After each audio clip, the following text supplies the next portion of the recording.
Saludos cordiales a los estudiantes cursantes de la asignatura de negociación colectiva. Les habla el profesor Dionis José Alvarado Pinto, quien en esta oportunidad se encargará de desarrollarles el tema referido a la negociación colectiva en el sector privado y público. En el artículo 448 del decreto con rango, valor y fuerza de ley orgánica del trabajo de los trabajadores y trabajadoras, vamos a encontrar el primer paso del proceso de negociación en el sector privado, cuando establece que, admitido el proyecto de convención colectiva de trabajo, el inspector de trabajo fijará la primera reunión para dar inicio a las negociaciones de la convención colectiva de trabajo dentro de los 30 días siguientes a la admisión, notificándole al patrono el lugar, fecha y hora de la primera reunión y remitiéndole una copia del proyecto. En pocas palabras, la organización sindical más representativa, es decir, que tenga la mayor cantidad de trabajadores afiliados y que posea su junta directiva vigente, va a presentar un proyecto de convención colectiva de trabajo ante la Inspectoría del Trabajo, quien deberá admitirla y establecer dentro de los 30 días siguientes el día y la hora de la primera reunión a los efectos de negociar colectivamente entre las partes dicho proyecto de convención colectiva. Así se da inicio al proceso de negociación.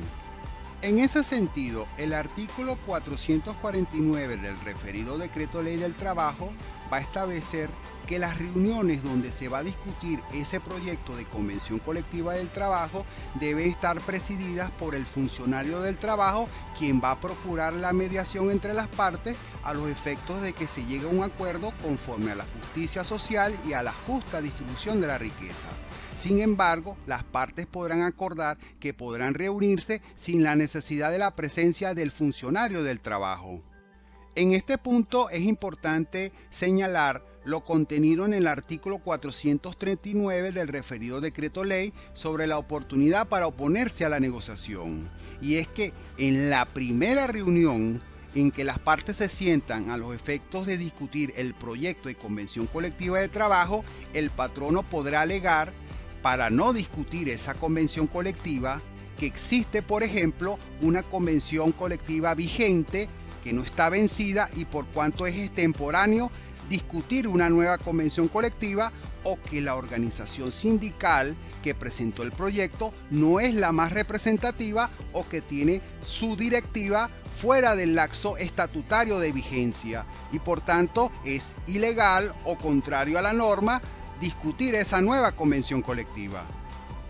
También es necesario recordar lo contemplado en el artículo 441 del referido decreto ley sobre la duración de las negociaciones, que no podrá ser mayor de 180 días, es decir, los días para poder establecer las reuniones para discutir ese proyecto de convención colectiva no podrán ser mayor a 180 días continuos, pero las partes de mutuo acuerdo, cuando lo estimen necesario, podrán establecer prórrogas a los efectos de poder discutir conforme a sus propias expectativas dicho proyecto de convención colectiva. Una vez que las partes han logrado un acuerdo sobre el proyecto de convención colectiva, deberán cumplir con lo establecido en el artículo 450 sobre el depósito de la convención colectiva acordada,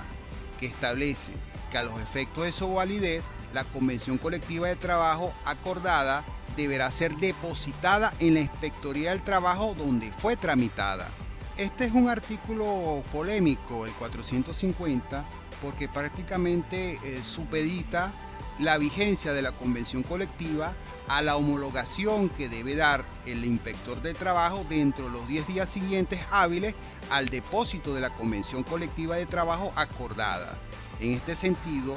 a lo que establece la propia legislación es que la convención colectiva solamente va a surtir efectos legales al momento en que este funcionario del trabajo le otorga la homologación o prácticamente la autorización o el visto bueno a esa convención colectiva, porque él va a evaluar si esa convención colectiva está conforme a la legislación laboral. Lo que le otorga al funcionario del trabajo, que no deja de ser un funcionario del Estado, un gran poder decisorio sobre el acuerdo de las partes involucradas en la negociación colectiva.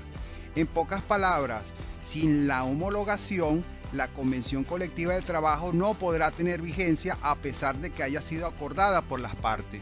En ese sentido, el artículo 451 establece la figura de la abstención de la homologación, que es esa potestad que tiene el inspector de trabajo, que ya la hemos mencionado, de no homologar esa convención colectiva, sino de señalarles a las partes un conjunto de observaciones y recomendaciones para que éstas modifiquen el contenido de esa convención colectiva de acuerdo a estos lineamientos dentro de un lapso de 15 días hábiles desde el momento que se establecen esas observaciones y recomendaciones.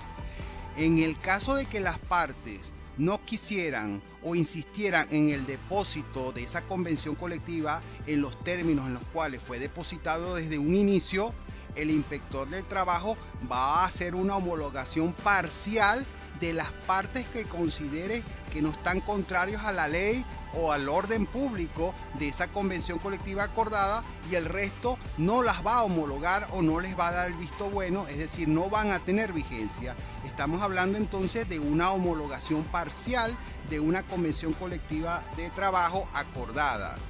¿Y será que los trabajadores del sector público pueden negociar colectivamente convenciones colectivas de trabajo? Debemos recordar que el artículo 96 de la Constitución Nacional no solamente reconoce este derecho humano para los trabajadores del sector privado, sino también para el sector público. Y en ese sentido, el artículo 442 del referido Decreto Ley del Trabajo establece que se someterán al régimen previsto en la presente sección las negociaciones colectivas de trabajo en el ámbito de la Administración Pública Nacional, institutos autónomos, fundaciones, asociaciones y empresas del Estado. Igualmente, las negociaciones colectivas que correspondan a gobernaciones o alcaldías, sus órganos o entes, consejos legislativos, consejos municipales y contralorías se someterán a este régimen en cuanto les sea aplicable. En pocas palabras, la negociación colectiva se podrá aplicar en ambos niveles de la administración pública, tanto a nivel nacional como a nivel regional o local. En este sentido, es a partir del artículo 442 en la sección dedicada a la negociación en el sector público que va a regir esa negociación particular con sus propias características.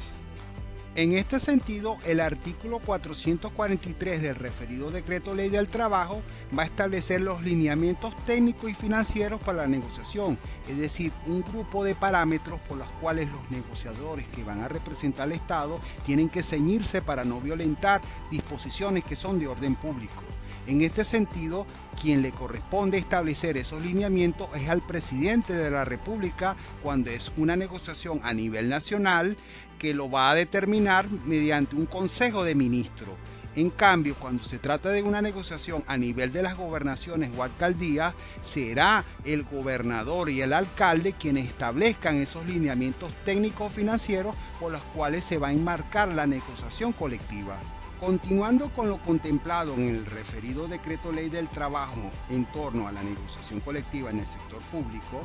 el artículo 444 va a establecer dos figuras sumamente importantes, que es el estudio económico comparativo y el informe preceptivo.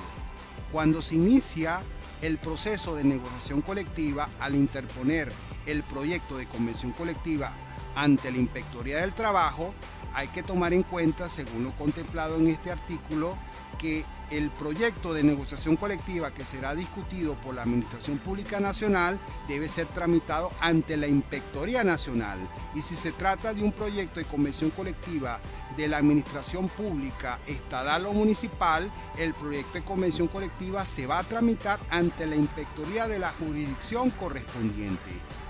Una vez que se ha emitido dicho proyecto de convención colectiva, el inspector del trabajo enviará copia del mismo a la entidad de trabajo correspondiente y le solicitará la remisión del respectivo estudio económico comparativo, que deberá presentar en un lapso de 30 días en base a las normas fijadas por el Ministerio del Poder Popular con competencia en materia de planificación y finanzas, evidenciando el costo de las condiciones de trabajo vigentes en comparación con las solicitadas en el referido proyecto.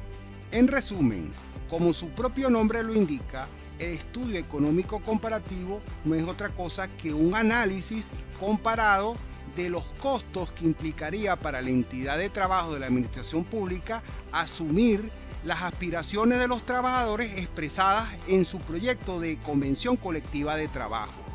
Ver y comparar, estos son los costos de las condiciones laborales hoy y estos serían los costos de las condiciones laborales mañana en caso de aprobarse dicho proyecto de convención colectiva.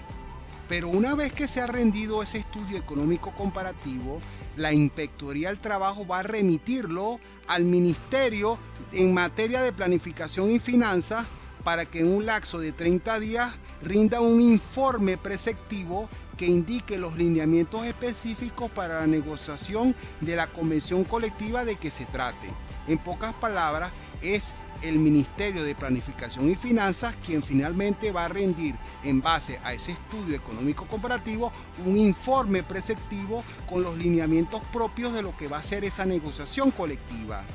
En los casos de órganos o entes de la administración pública estatal o municipal, el estudio económico comparativo se enviará a la unidad administrativa responsable de la planificación y finanzas de la gobernación o de la alcaldía, según sea el caso,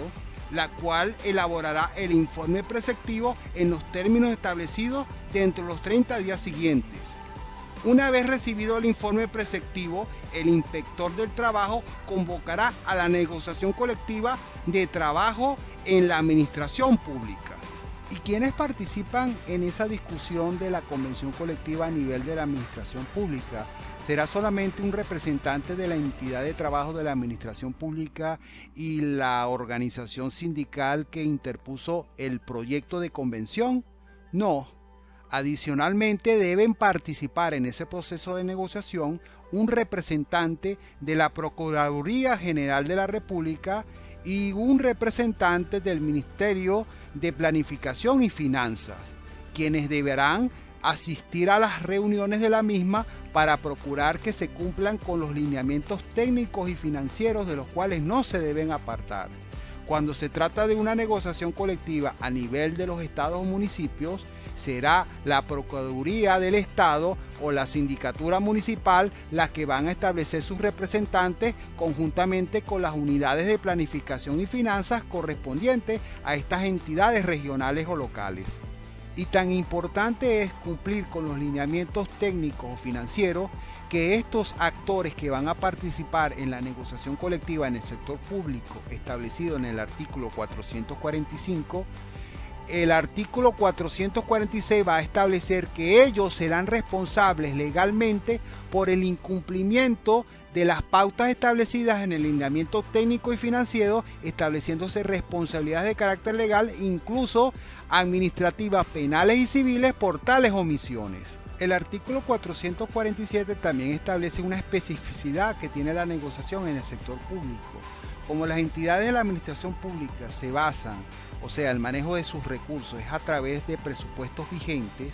ellos tienen un presupuesto asignado anualmente del cual no se pueden desviar. En ese sentido, cuando la convención colectiva establece erogaciones que no pueden ser asumidas por el presupuesto vigente, se entenderá que esos incrementos de las condiciones laborales se harán en el próximo ejercicio fiscal, salvo que de manera excepcional se asegure la disponibilidad de tales recursos para su cumplimiento inmediato, por ejemplo a través de un crédito adicional para cumplir con esas disposiciones. Bueno, hasta este punto vamos a desarrollar lo referido a la negociación colectiva en el sector privado y en el sector público y nos encontraríamos en otra oportunidad. ¡Hasta luego!